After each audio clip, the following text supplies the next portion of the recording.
Welcome back to our channel simply studies with Chalsha and आज हम देखेंगे टेक्निक्स ऑफ नॉलेज रिप्रेजेंटेशन। तो यहाँ पे देखो, नॉलेज रिप्रेजेंटेशन क्या होता है ये ऑलरेडी हम डिस्कस कर चुके हैं। टेक्निक्स की बात करें तो टोटल 4 टेक्निक्स होती है हमारे पास।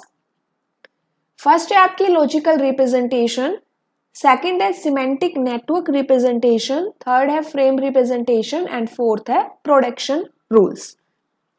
आवाज थोड़ी सी ठीक नहीं आ रही है क्योंकि तबीयत खराब है, ठीक है। तो अभी इसी में चलते हैं। अब यहाँ देखिए, सबसे पहले हम बात करेंगे लॉजिकल रिप्रेजेंटेशन की। लॉजिकल रिप्रेजेंटेशन क्या होता है? तो लॉजिक का मतलब क्या होता है? लॉजिक का मतलब होता है कि भाई कोई भी कंडीशन के बेसिस पे कंक्लूजन फाइंड आउट करना, ये हमारा लॉजिक है, ठीक है। लॉजिक का मतलब क्या हुआ कि किसी भी कंडीशन के बेस पे आपने कोई कंक्लूजन फाइंड आउट कर लिया है। एंड इसमें आप क्या करेंगे? इसमें आप सिंटैक्स एंड सिमेंटिक्स का यूज करते हैं।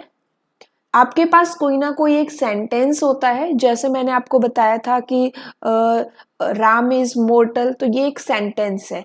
तो आप इस सेंटेंस को लॉजिक में ट्रांसलेट करते हैं यूजिंग सिंटैक्स एंड सिमेंटिक्स। तो लॉजिकल रिप्रेजेंटेशन में क्या यूज होता है? सिंटैक्स और सिमेंटिक्स यहाँ पे यूज होते हैं। अब यहाँ पे ये आपका एक लॉजिक सिस्टम है। इसमें आप क्या देंगे? इनपुट देंगे। इनपुट में हम क्या देते हैं? प्रीमाइसेस देते हैं एंड आपको आउटपुट में क्या मिलता है? कंक्लूजन मिलता है। अब ये सिंटैक्स क्या होते हैं? तो सिंटैक्स आपके रूल्स होते हैं जो ये डिसाइड करते हैं कि आप जो आपका सेंटेंस रहेगा ना, उसको लॉजिक में कैसे कंस्ट्रक्ट कर सकते हैं, कैसे ट्रांसलेट कर सकते हैं। तो हाउ यहाँ पे आता है। सिंटैक्स आपके वो रूल होते हैं जो क्या डिसाइड कर रहे हैं कि how we can construct the sentence in the logic. और यहाँ पे आप ये भी फाइंड आउट करेंगे कि कौन से सिंबल्स हम हमारे रिप्रेजेंटेशन में यूज करेंगे, कैसे उन सिंबल्स को आप राइट करेंगे। तो सिंटैक्स हो गया। सिंटैक्स के अंदर हम क्या देखते हैं? रूल्स देखते हैं एंड सिंबल्स के बारे में हम यहाँ पे करेंगे समझते हैं कि कौन सा सिंबल आप यूज करेंगे एंड कैसे उसको राइट करेंगे। फिर आता है आपका सिमेंटिक्स। सिमेंटिक्स यहाँ पे आते हैं रूल्स। ये रूल्स कौन से होते हैं? ये वो रूल्स होते हैं जो इंटरप्रेट करते हैं सेंटेंस को लॉजिक में।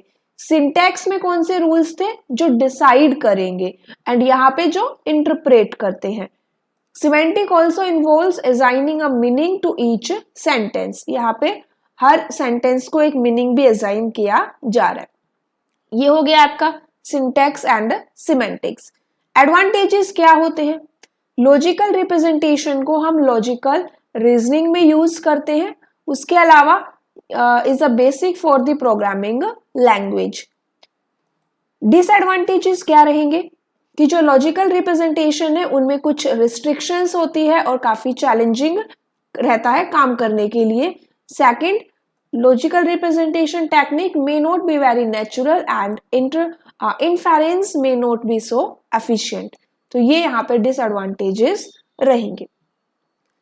अब चलिए बात करेंगे कि लॉजिकल रिप्रेजेंटेशन में आप क्या समझते हैं, कौन से टाइप के लॉजिक यहाँ पे देखते हैं। तो 2 टाइप्स के लॉजिक आते हैं। फर्स्ट आता है प्रेपोजिशनल लॉजिक एंड सेकंड आता है predicate logic. Prepositional logic and predicate logic. अब ये जो प्रेपोजिशनल लॉजिक है ना, ये ऑलरेडी मैं आपको करवा चुकी हूँ। प्रेपोजिशनल लॉजिक एंड प्रूफ जब मैं डिस्क्रीट मैथमेटिकल स्ट्रक्चर करवा रही थी तो वहां पे मैंने करवाया था। तो ये जो पोर्शन है जो एआई में भी आ गया है आपका, तो इस पोर्शन को ऑलरेडी हमने डिस्कस कर लिया है। अब जब आप एआई की बात करते हैं तो जो प्रेपोजिशनल लॉजिक जब आप करेंगे, आप डायरेक्टली वो क्लास देख लीजिएगा, उसके अंदर आप समझेंगे कि प्रेपोजिशन क्या होती है। मैं आपको बता देती हूँ कि मैंने वहां पे क्या क्या करवाया था। तो प्रेपोजिशन क्या होती है, फिर कुछ टाइप्स ऑफ प्रेपोजिशन हमने की थी, simple preposition, compound preposition with example. फिर उसके बाद मैंने आपको करवाया था कि प्रीमाइसिस क्या होते हैं। देन हमने डिस्कस किया था लॉजिकल कनेक्टिव्स क्या क्या होती है। तो यहाँ पे कौन कौन सी कनेक्टिव्स होती है? एंड, और, negation, implication and biconditional. Total 5 connectives होती हैं। इन 5 कनेक्टिव्स का syntax, truth table and symbol ये हमने डिस्कस किया था, ये इंपॉर्टेंट रहेगा। फिर हमने प्रेसिडेंस देखी थी। तो प्रेसिडेंस क्या है? सबसे हाईएस्ट प्रायोरिटी होती है पैरेंथेसिस। इट मीन्स कि जब आपके पास एक लेंथी एक्सप्रेशन होता है उस टाइम पे आप सबसे पहले क्या सोल्व करेंगे। सेकंड आता है आपका नेगेशन, थर्ड है एंड को कंजक्शन कहते हैं, फोर्थ आपकी डिसजंक्शन, इसे और कहते हैं, एंड फिफ्थ प्रेसिडेंस आपकी इम्प्लीकेशन है, सिक्स आपकी बाई कंडीशनल है। इम्प्लीकेशन को सिंगल एरो से डिनोट करते हैं एंड बाई कंडीशनल को 2 साइडेड एरो से डिनोट करते हैं। फिर इनके एग्जाम्पल, कैसे आप इम्प्लीकेशन डबल इम्प्लीकेशन को सॉल्व करेंगे। इम्प्लीकेशन एंड डबल इम्प्लीकेशन काफी इंपॉर्टेंट रहेगा एग्जाम पॉइंट ऑफ व्यू से। डायरेक्टली एग्जाम में क्वेश्चन पूछे जाते हैं कि क्या इनकी आउटपुट रहेगी। फिर मैंने करवाया था वहां पे ट्यूटोलॉजी क्या होता है, कॉन्ट्राडिक्शन क्या होता है। ट्यूटोलॉजी मीन्स कि सारी आउटपुट आपको ट्रू में मिल रही है, कॉन्ट्राडिक्शन मीन्स कि सारी आउटपुट आपको फॉल्स में मिल रही है। ट्यूटोलॉजी एंड कॉन्ट्राडिक्शन क्या होते हैं। देन मैंने करवाया था लॉजिकल इक्विवेलेंस। ये सभी मैं आपको बता रही हूँ कि आपको प्रेपोजिशनल लॉजिक एंड प्रूफ में करना है, ठीक है। तो लॉजिकल इक्विवेलेंस क्या होता है, कैसे सॉल्व करते हैं। फिर उसके बाद किया था हमने प्रॉपर्टीज। प्रॉपर्टीज में क्या क्या आ जाएंगे आपकी कि आईडी इंपोर्टेंट लो कौन सा होता है, एसोसिएटिव, डिस्ट्रीब्यूटिव, कॉम्प्लीमेंट लो, डी मॉर्गन्स लो, कम्यूटेटिव लो, ये सारे लो आपको इन प्रॉपर्टीज में देखने हैं। एंड देन लास्ट में हमने किया था रूल ऑफ इनफेरेंस। काफी इंपॉर्टेंट टॉपिक है रूल ऑफ इनफेरेंस। इसके अंदर आपके सारे रूल्स हमने डिस्कस किए थे। तो ये हमारा प्रपोजिशनल लॉजिक एंड प्रूफ है। एंड इसके साथ साथ फिर मैंने आपको आर्ग्यूमेंट भी करवाया था कि कौन सी आर्ग्यूमेंट वैलिड होती है, कौन सी आर्ग्यूमेंट आपकी फॉलिसी होती है। देन क्वांटिफायर्स के बारे में हमने देखा था, 2 टाइप्स के क्वांटिफायर्स थे। ये आपका फॉर ऑल क्वांटिफायर है एंड ये आपका सेकंड क्वांटिफायर है जिसे हम बोलते हैं एग्जिस्टेंशियल क्वांटिफायर। ये सम है, ये ऑल है, ठीक है। तो इनके बारे में हमने देखा था। तो ये सारी जितने भी पॉइंट्स मैंने आपको करवाए हैं ये आपको प्रेपोजिशनल लॉजिक के अंदर करने हैं, ठीक है। अब जो प्रेपोजिशनल लॉजिक में जो एक और टॉपिक आता है वो है हमारा नॉर्मल फॉर्म, जो उस टाइम पे मैंने डिस्कस नहीं किया था। तो नॉर्मल फॉर्म में अभी आपको करवाऊंगी। नॉर्मल फॉर्म 2 टाइप्स की होती है, CNF एंड DNF। तो नॉर्मल फॉर्म को कैसे कन्वर्ट किया जाता है वो हम यहाँ पे देखेंगे, ठीक है। तो चलिए स्टार्ट करते हैं आज का हमारा मेन टॉपिक जो है हमारा नॉर्मल फॉर्म। अब यहाँ पे देखो कि नॉर्मल फॉर्म क्या होती है। तो नॉर्मल फॉर्म आपकी एक स्ट्रक्चर्ड रिप्रेजेंटेशन है of logical expression where the formula is broken down into a combination of literals connected by logical operator such as and, or, and, not। तो अगर सिंपल सी form में समझा जाए तो नॉर्मल फॉर्म आपकी क्या है कि जो आपका लॉजिकल एक्सप्रेशन है उसको आप एक टाइप के फॉर्मूले में आप वहां पे रिप्रेजेंट कर रहे हो। वो फॉर्मूला यूनिक नहीं है, हर एक्सप्रेशन के लिए डिफरेंट हो सकता है, लेकिन ये जो फॉर्मूला रहेगा इसके अंदर हम क्या यूज करते हैं, कनेक्टर्स यूज करते हैं, एंड, और, एंड, नोट यहाँ पे यूज करते हैं। तो नॉर्मल फॉर्म एक स्ट्रक्चर्ड रिप्रेजेंटेशन है। और आप ये भी कह सकते हो कि जो आपका लॉजिकल एक्सप्रेशन है उसका सिंप्लीफिकेशन है, उसको सिंप्लीफाई करके आपने ये फॉर्म में कन्वर्ट किया है। कितने टाइप की नॉर्मल फॉर्म होती है? 2 टाइप्स की होती है, CNF एंड DNF। CNF है conjunctive normal form and DNF है आपके डिसजंक्टिव नॉर्मल फॉर्म। अब यहाँ पे ऊपर हमने देखा कि भाई कॉम्बिनेशन ऑफ लिटरल्स है। लिटरल्स क्या है? लिटरल्स का मतलब है कोई एक सिंगल वेरिएबल जैसे a या फिर इसका नेगेशन। नेगेशन मीन्स कि ये नेगेशन का सिंबल है, तो ये नेगेशन ऑफ a हो जाएगा। फिर आता है क्लोज। क्लोज क्या होता है? क्लोज है आपका डिसजंक्शन ऑफ लिटरल्स। तो डिसजंक्शन ऑफ लिटरल, डिसजंक्शन का मतलब अभी एक बार समझो जो मैंने ऊपर भी करवाया कि कंजक्शन का मतलब क्या है आपका एंड। तो यहाँ पे कंजक्शन में कंजक्टिव नॉर्मल फॉर्म में आप क्या करोगे, एंड का यूज करोगे, एंड DNF में आप क्या यूज करोगे, और का यूज करोगे। तो एक बात समझो, जब मैं आपको SOP एंड POS जब मैंने आपको डिजिटल में करवाया था ना, सम ऑफ प्रोडक्ट और प्रोडक्ट ऑफ सम, तो इसमें आपको क्या समझ में आया था सम ऑफ प्रोडक्ट में कि भाई जितने भी एक्सप्रेशंस होंगे ना, अंदर क्या रहेगा, प्रोडक्ट रहेगा और बाहर उनका सम आएगा, वही सम ऑफ प्रोडक्ट होता है। प्रोडक्ट ऑफ सम में क्या होता है कि जो एक्सप्रेशन है पैरेंथेसिस के अंदर सम रहेगा एंड ये जो एक्सप्रेशंस है ये किससे कनेक्ट रहेंगे, प्रोडक्ट से कनेक्ट रहेंगे, तो इसी को क्या बोलते हैं, प्रोडक्ट ऑफ सम बोलते हैं। तो सेम कॉन्सेप्ट आप यहां पे लगा सकते हैं CNF और DNF में। CNF में क्या रहेगा कि फॉर एग्जांपल आपके पास ये सारे एक्सप्रेशंस है, first expression, second expression, third expression, तो कंजक्टिव नॉर्मल फॉर्म में एंड होता है, तो ये सभी एक्सप्रेशन एंड से जुड़े रहेंगे और इनके अंदर जो रहेगा आपको और मिलेगा। ठीक है, समझ आया। DNF इसका ऑपोजिट रहता है, ये एक्सप्रेशंस हैं आपके, ये दो एक्सप्रेशंस है, ये एक दूसरे से कैसे जुड़े रहेंगे, डिसजंक्शन मीन्स की और से, एंड अंदर आपको क्या मिलेगा, एंड मिलेगा। तो ये आपको ये जो फॉर्मूला है, ये जो फॉर्म है, यही आपकी CNF और DNF होती है। अगर एग्जाम में क्वेश्चन आए कि convert in CNF, convert in DNF, तो आपको इन्हीं फॉर्म में अपने एक्सप्रेशन को कन्वर्ट करना है। ठीक है, तो आपको समझ में आया एक्चुअली में CNF एंड DNF क्या होता है। अब चलिए आगे देखते हैं।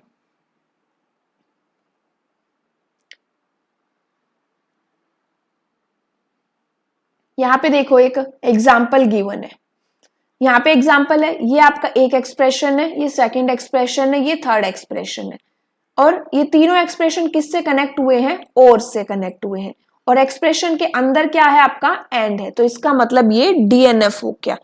अगर यहाँ पे इनको चेंज कर दे, ये और बना दे, इनको इन सबको और बना दे एंड बाहर एंड बना दे, अब ये क्या हो गया, ये CNF हो गया।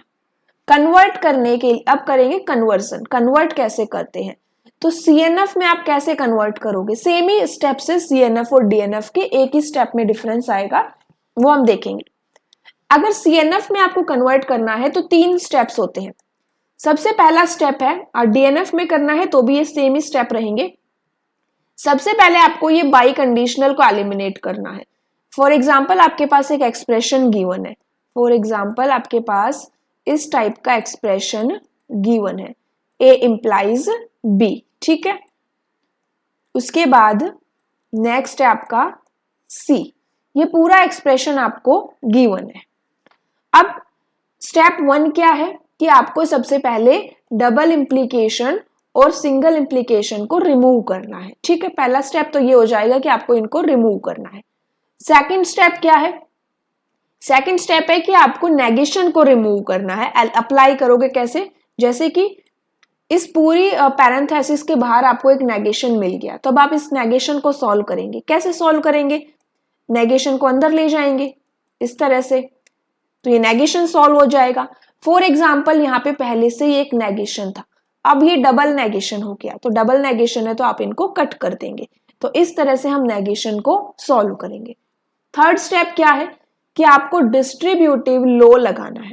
अब डिस्ट्रीब्यूटिव लॉ क्या होता है, डिस्ट्रीब्यूटिव लॉ क्या होता है, तो डिस्ट्रीब्यूटिव लॉ आपको पता है, जब मैं आपको प्रॉपर्टीज करवा रही थी या फिर डिजिटल भी करवाया है तो उसमें भी मैंने डिस्ट्रीब्यूटिव लॉ काफी बार करवाया है। तो यहाँ पे देखो ये डिस्ट्रीब्यूटिव लॉ है, एक तो ये वाला होता है A एंड B और C, और सेकंड आपका इस तरह से होता है A और B एंड C, ये दो डिस्ट्रीब्यूटिव लॉ होते हैं।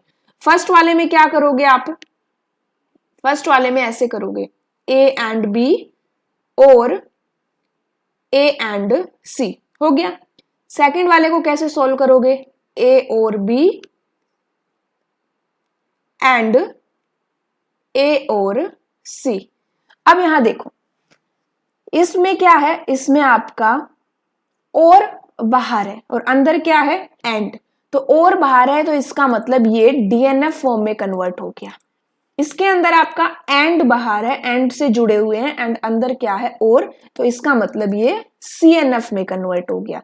तो आपके पास 3 स्टेप है, बाई कंडीशनल को एलिमिनेट करना है, इंप्लीकेशन को एलिमिनेट करना है, देन आपको नेगेशन को अंदर मल्टीप्लाई करना है और अगर डबल नेगेशन है तो उनको आप कट करेंगे।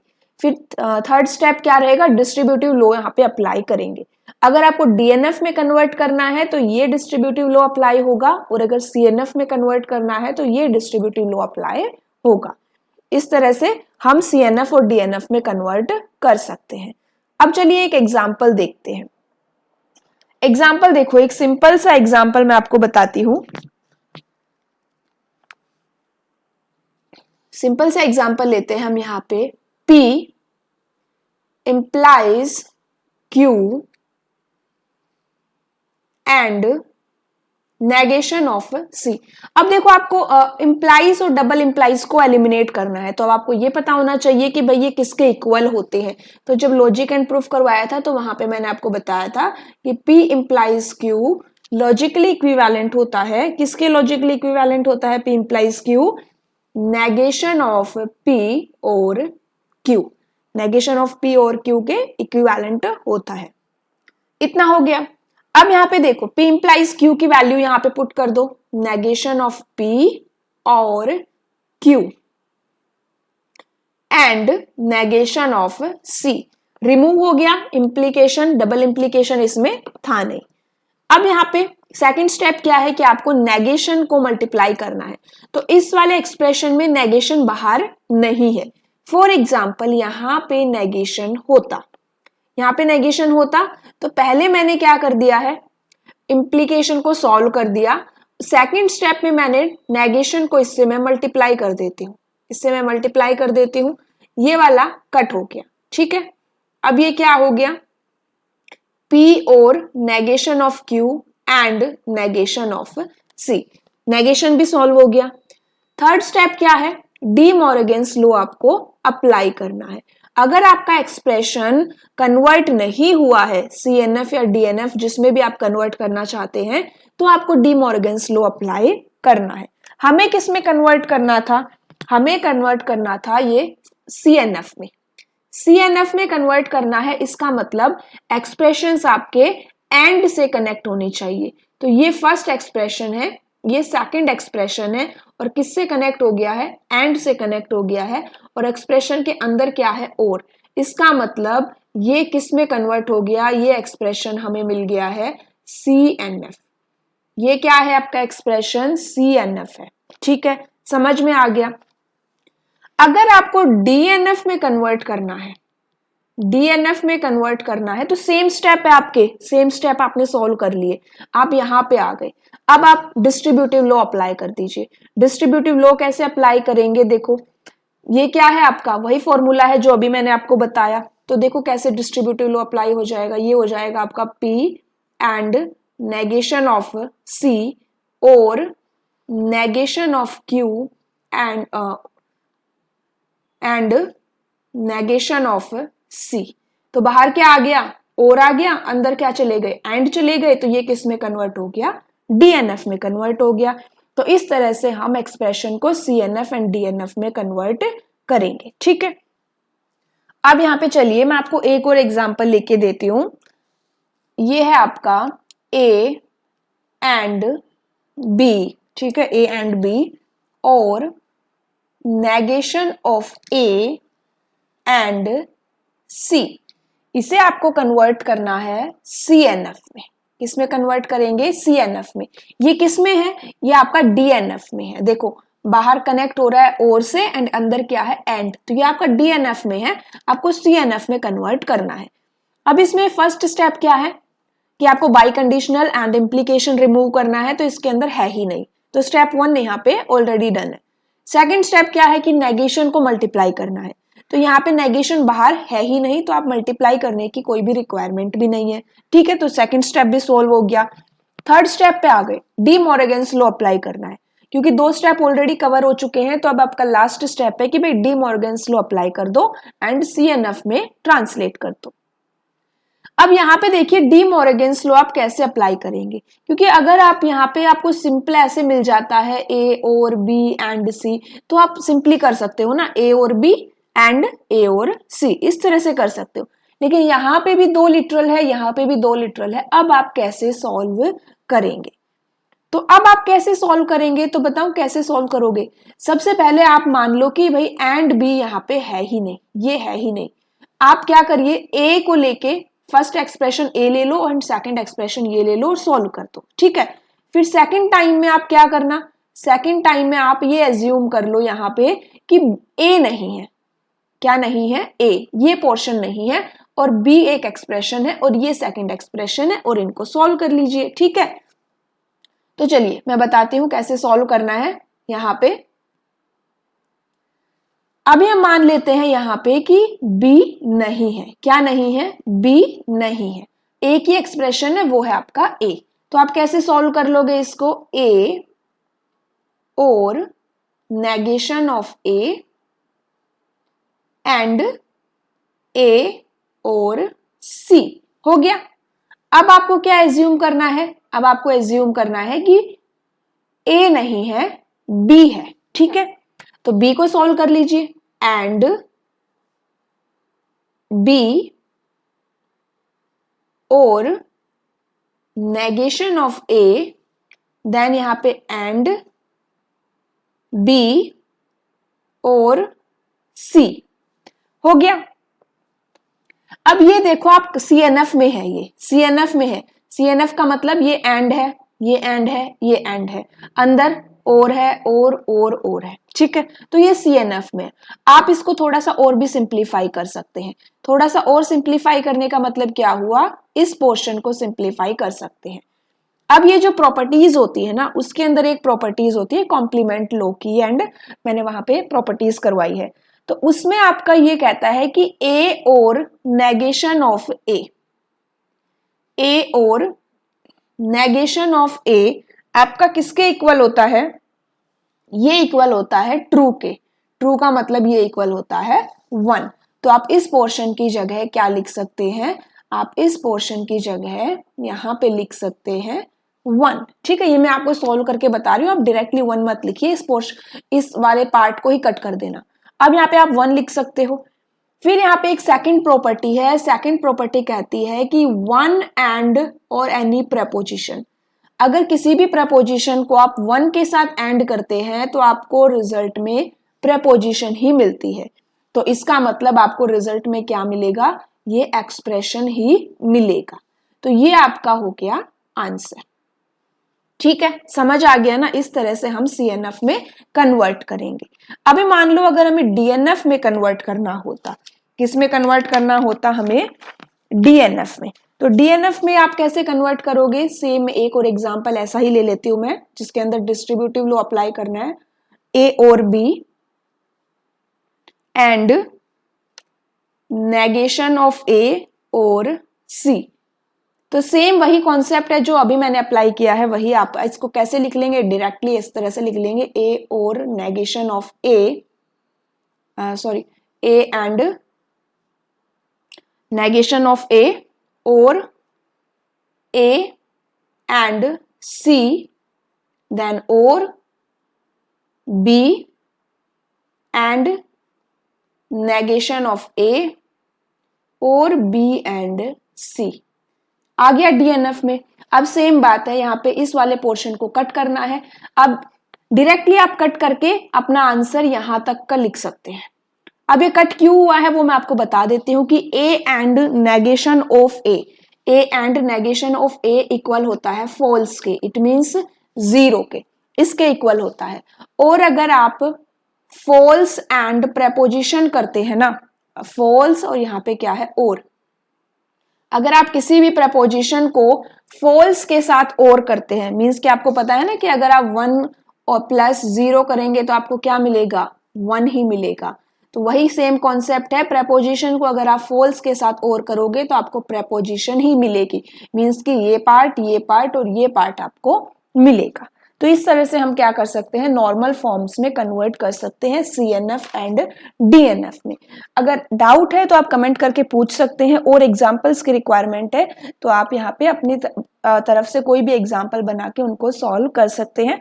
मेन कॉन्सेप्ट आपका यही रहेगा, ठीक है। नेक्स्ट क्लास में हम प्रिडिकेट लॉजिक को डिस्कस करेंगे, देन हमारा लॉजिक एंड जो आपका लॉजिकल रिप्रेजेंटेशन है वो कंप्लीट हो जाएगा। क्लास अच्छी लगी तो क्लास को ज़्यादा से ज़्यादा लाइक एंड शेयर करिएगा। Okay, thank you.